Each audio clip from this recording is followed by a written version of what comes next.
One Piece bukan hanya sebuah kisah tentang petualangan, tetapi juga tentang hubungan, pengorbanan, dan emosi yang mendalam. Dari berbagai flashback, kejadian-kejadian, Oda telah menciptakan dunia yang penuh dengan momen inspirasi dan tentu saja momen-momen yang menyedihkan. Nah, garis besar di sini, kali ini kita akan bahas sisi lain dari dunia One Piece, yaitu sisi yang paling menyedihkan yang akan buat hati kita hancur dan bahkan mata terasa berat ketika membaca bagian ini. Bahkan udah mau kepala tiga tetapi masih sempat-sempatnya nangis ketika ngebaca kartun kayak One Piece gini yang Oda emang storytellingnya sangat-sangat gila sekali. Nah, jadi seperti biasa, pastikan jangan lupa untuk subscribe dan nyalakan bel notifikasinya agar tidak tertinggal informasi menarik seputar One Piece hanya di channel Devil Nomi. Pastikan juga kalian tonton video sampai habis agar tidak ada informasi yang miss dan juga setengah-setengah, karena One Piece itu tidak masuk akal, tapi akal bisa masuk.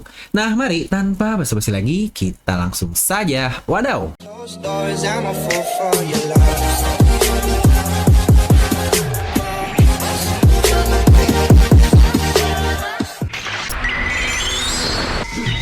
Kita akan mulai momen menjadikan ini dengan membahas satu kisah tragis yang pernah Oda buat, dan itu adalah flashback dari Babang Torao dan kematian dari Corazon. Ya benar, Lau adalah salah satu karakter non-topi jerami yang Oda berikan flashback dengan sangat lengkap, dimana kita bisa melihat sendiri masa lalu yang sangat menyedihkan yang menimpa negeri juga keluarganya. Adiknya serta orang tuanya harus meninggal akibat ketamakan dari pemerintah dunia yang ingin mengambil sumber daya di kotanya yang bernama Fleavance, yang ternyata terdapat penyakit khusus nih yang menular di negeri tersebut yang dinamakan sebagai Emberlit. Alhasil pemerintah dunia mengisolasi daerahnya dan bahkan mereka pula menembak mati orang yang kabur dari sana. Ya benar, mereka yang melakukan, mereka juga yang mengubur semua perbuatan buruk mereka yang dampaknya adalah rakyat sipil biasa. Dimana Lau pun pada akhirnya dapat selamat karena dikatakan dia bersembunyi di antara mayat-mayat yang hidup dari orang-orangnya. Yang sejak saat itu dia pun terluntang-lantung sampai akhirnya mencoba memaksa untuk bergabung ke bajak laut Flamingo, yang disitulah dia dilatih dan sebagainya sampai akhirnya momen Corazon yang ternyata agen ganda dengan angkatan laut yang mau menghentikan ambisi dari kakaknya, dia pun memutuskan untuk mengorbankan dirinya agar keselamatan dari Lau dengan mencuri buah iblis OP-OP. Ya benar, ambisinya itu terwariskan ke Lau yang harus hidup mandiri di usia kecilnya dengan penyakitnya juga yang membuat dia dijauhi oleh semua orang. Di mana sisi lain kita juga mendapatkan flashback tragis dari salah satu kru topi jerami yang berhubungan dengan diskriminasi dan rasisme yang sudah mendarah daging. Ya benar, tentu saja itu adalah flashback dari navigator tercinta kita alias Teteh Nami. Kalau kita masih belum tahu secara lengkap sih bagaimana Nami terlahir dan siapa orang tua sebenarnya, namun orang tua angkatnya alias Bele Merah inilah yang menghidupinya sampai mereka berusia cukup besar. Sampai akhirnya dia harus terbunuh ketika kedatangan bajak laut Fishman dari Arlong yang secara serta-merta menguasai kampung halaman dari Nami, di mana Bele Merah harus mati karena mengakui Nami dan Nojiko sebagai anaknya dan tidak bisa akhirnya membayar upeti untuk dirinya sendiri. Dan yang lebih tragisnya, kedua bocah wanita ini harus melihat ibunya terbunuh dengan sangat-sangat mengerikan bahkan di depan matanya. Yang kebayang gak sih sesakit apa mental seorang anak, apalagi masih berusia bocah seperti itu, melihat hal yang sangat tragis. Tidak hanya itu, bahkan Nami pun pada akhirnya harus menanggung itu semua dengan berpura-pura bekerja di bawah Arlong dan membuatkan peta untuknya agar orang-orang di desanya dapat selamat.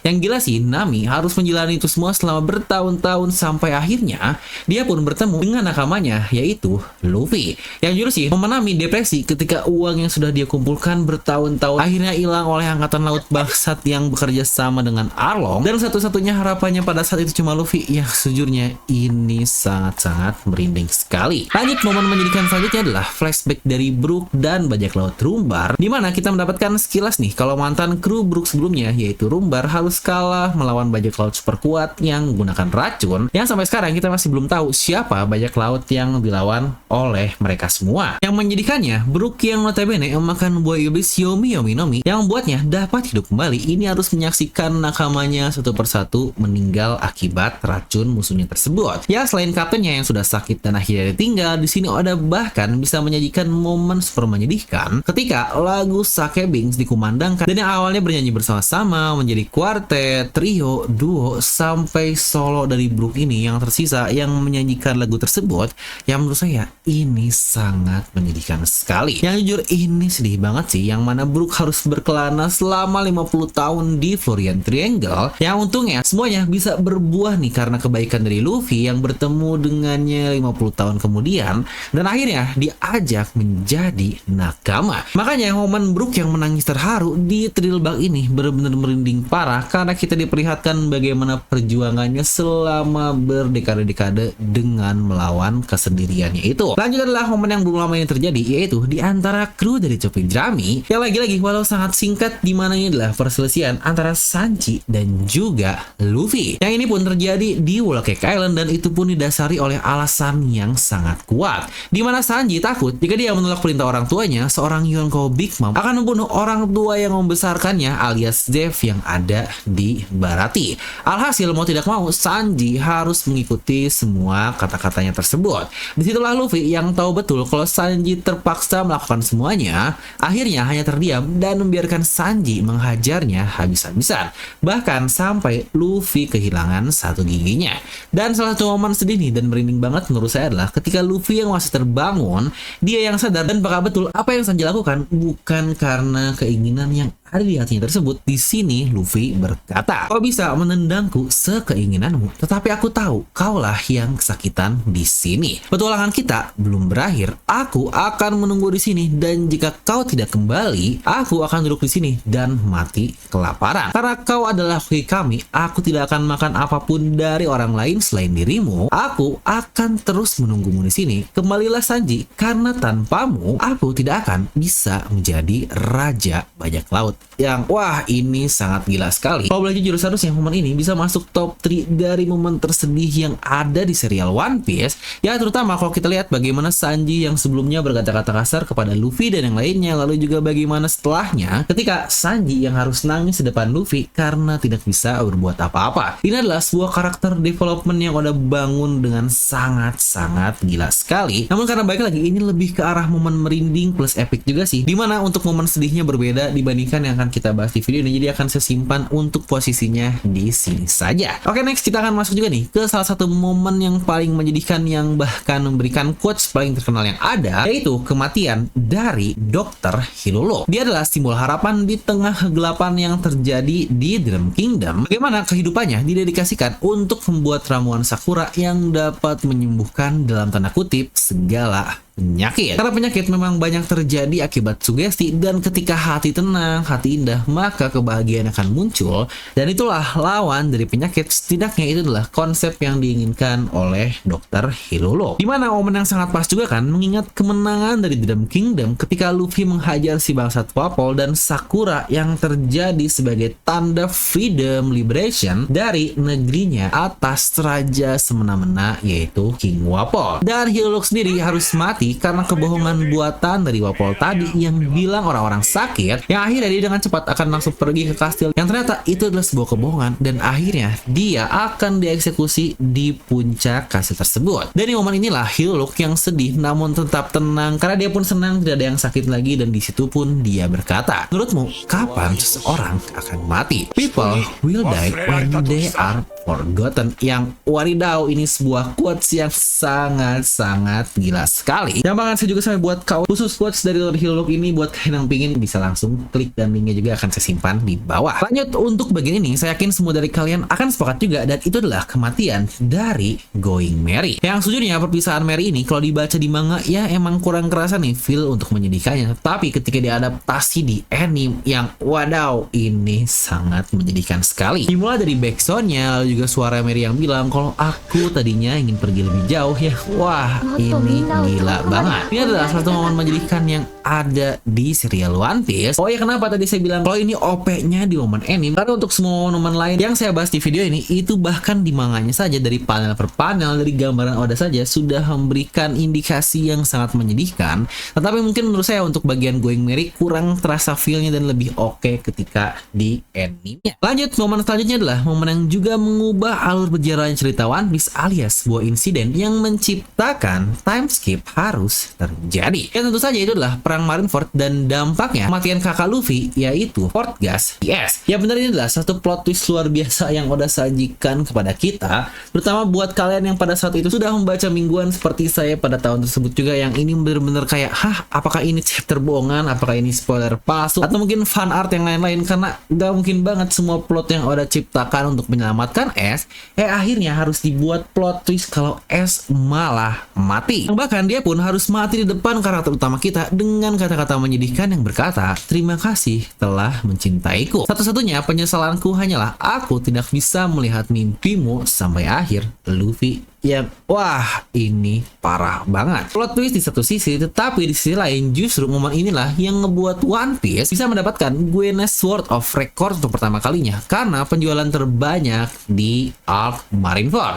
Dan tidak hanya itu, dampak jauhnya pun sangat luar biasa sekali, di mana Luffy yang depresi, Luffy butuh batu loncatan untuk menyadari kalau dia ini masih sangat cupu sekali, dan akhirnya Oda memunculkan momen time skip akibat semua hal yang terjadi di sini. Yang sejujurnya ada momen yang menurut saya yang lebih menyedihkan lagi dibanding pas kematian Ace, tapi ada hubungan dengan kematian Ace yang akan kita bahas sebentar lagi. Lanjut, kita masuk dulu nih ke momen menyedihkan selanjutnya yang baru-baru saja terjadi, yaitu reuni antara Saul dan Robin. Ya mungkin buat penonton anime bakal spoiler nih yang kasihan banget nih, terutama buat anime only, dimana Robin dengan 22 tahun hidupnya sendirian dari bocah kecil yang difitnah dunia kalau dia adalah dalam pembantaian, dia juga yang diincar bahkan ketika usianya masih 8 tahun, yang sudah punya bounty yang sangat tinggi di 79 juta berry. Dia pula harus makan dari tong sampah, harus kesana sini agar dapat survive. Robin pula yang sudah depresi parah karena lagi-lagi dia ini bocah berusia 8 tahun harus menghadapi semua kekejaman dunia di usia semuda itu. Makanya sangat wajar sekali menurut saya kalau Robin sempat berpikiran untuk melakukan bundir, yang terima kasih kepada sedikit motivasi yang dia ingat, terutama kata-kata dari ibunya, lalu juga sosok Saul, yang akhirnya Robin memiliki sedikit semangat lagi untuk terus melanjutkan hidup, yang akhirnya hal itu pun terbayar dengan waktu yang cukup lama, yang Robin pun berhasil bertemu dengan nakama yang benar-benar mencintainya. Bahkan mereka pun rela melawan pemerintah dunia di arc dari Enies Lobby sampai momen I Want to Leave Robin yang sangat epic juga. Waktu berjalan panjang sampai akhirnya Robin tahu dari Vegapunk di Pulau Ahead kalau Will of O'Hara ini masih hidup dan Saul pula masih hidup akibat insiden kelam tersebut.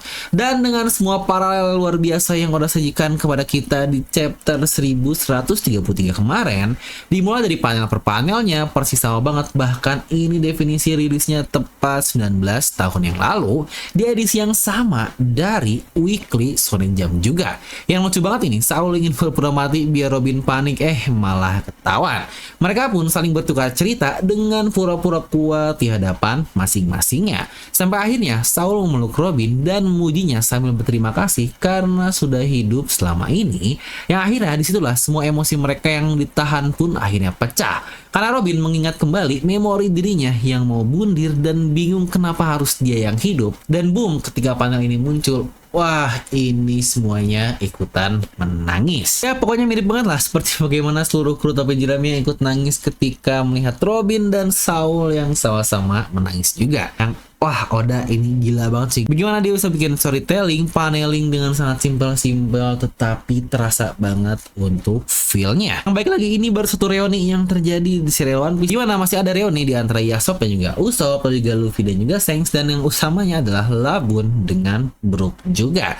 Tapi yuk kita coba lanjut lagi ke momen menyedihkan yang selanjutnya. Gimana momen super menyedihkan yang benar-benar kena ke saya pribadi adalah salah satu momen yang ada hubungan dengan kematian dari Ace, yang berarti ini adalah pasca arc dari Marineford, dimana kematian Ace memang menjadi salah satu momen sedih juga, tetapi entah kenapa buat saya pribadi momen ini jauh lebih terasa menyedihkannya dan bahkan mungkin lebih merinding juga dibandingkan ketika Ace-nya benar-benar mati. Yaitu momen ketika Garp pulang kampung ke halamannya dan akhirnya di situ dia bertemu dengan Makino juga Dadan. Ya benar, ketika semua orang berbelasungkawa kepada Garp dan bertanya bagaimana keadaan Luffy, di situ Dadan tiba-tiba menunjuk Garp dengan sangat kuat. Dia marah karena sebagai seorang kakek dan Vice Admiral, kenapa kau tidak bisa melakukan apapun? Dan ketika Makino menghentikan Dadan sambil bilang, "Hey, kau tidak tahu seberapa berat hal ini bagi Garp Ji-chan, dia pasti menahan semua beban itu sendirian." Dan disitulah Dadan berkata juga, "Tidak, kau tahu yang paling menderita dari semua ini bukanlah kita, bukan juga Garp, bukan juga kau, tetapi Luffy lah yang paling menderita." Yang jujur ini nggak kuat banget sih, apalagi bagaimana Oda memperlihatkan perubahan dari Makino yang awalnya dia terlihat cukup emosi, yang akhirnya setelah mendengar kata-kata dan dia pun akhirnya ikut terjatuh karena tidak bisa menahan tangis yang benar-benar terjadi, dan mereka semua akhirnya merasakan bagaimana Luffy yang pasti dalam keadaan depresi karena harus melihat kakaknya mati seperti itu. Yang bukan nggak bagaimana, kita juga mendapatkan Luffy yang benar-benar depresi sekali sampai akhirnya terima kasih kepada Jinbei karena membukakan pikirannya kalau dia masih memiliki orang-orang lain, yaitu para nakamanya. Dan ultimate dari momen paling menjadikan versi Devil no Mi, tentu saja itulah penutup di akhir tahun 2023 lalu, dan tentu saja itu adalah The Life of Kuma atau kehidupan dari Kuma. Ya benar, sosok yang ternyata dari kecil harus menjadi budak dari Tenryubito lah, yang sudah pasti sangat berat sekali. Lalu di saat dia merasakan sedikit kebebasan pasca insiden God Valley, dia harus berada di negeri yang ternyata sangat korup bagi rajanya. Tidak selesai sampai di situ, cintanya yang tidak berhasil dia ungkapkan pun harus berakhir ketika wanita yang dia cintainya itu dijadikan istri oleh manusia bangsa seperti Tenryubito. Dan tidak hanya itu pula, pulang-pulang dia punya anak wanita yang bernama Bone, dan dia menderita penyakit yang tidak dapat disembuhkan. Ya benar, penderitaannya sampai sini saja sudah sangat tragis sekali, namun masih belum selesai. Beberapa tahun Kuma menjalani kehidupannya dengan damai membesarkan Bone sampai akhirnya ternyata penyakit Sapphire Scale yang dimiliki oleh ibunya Jinny pun terwariskan secara genetik kepada Bone. Dari sinilah Kuma harus mencari cara untuk menyembuhkan sampai akhirnya satu-satunya cara adalah dengan meminta bantuan ilmuwan jenius yaitu Vegapunk yang juga teman dari bosnya alias Dragon.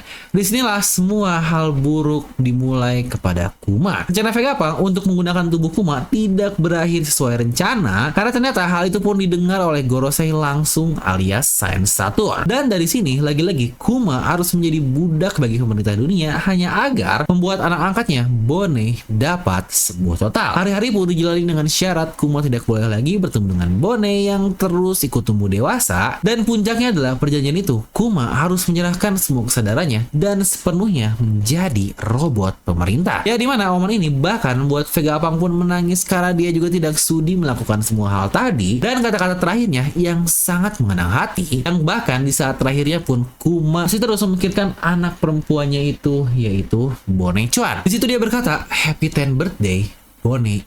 Yang wah, ini gila banget sih, gimana nggak banjir air mata ketika chapter ini dirilis di tahun lalu. Yang wah, ini benar-benar kehidupan yang sangat-sangat tragis dari Bartolome Kuma, dari sosok yang sangat-sangat baik sekali, tetapi memiliki kehidupan yang sangat-sangat tragis sekali. Yang baik lagi, bukankah dia ini dari kecil sudah menjadi budak, kalau dia sempat merasakan bebas, kembali menjadi budak dari pemerintah dunia yang secara nggak langsung adalah semuanya diatur oleh sialan Gorosei.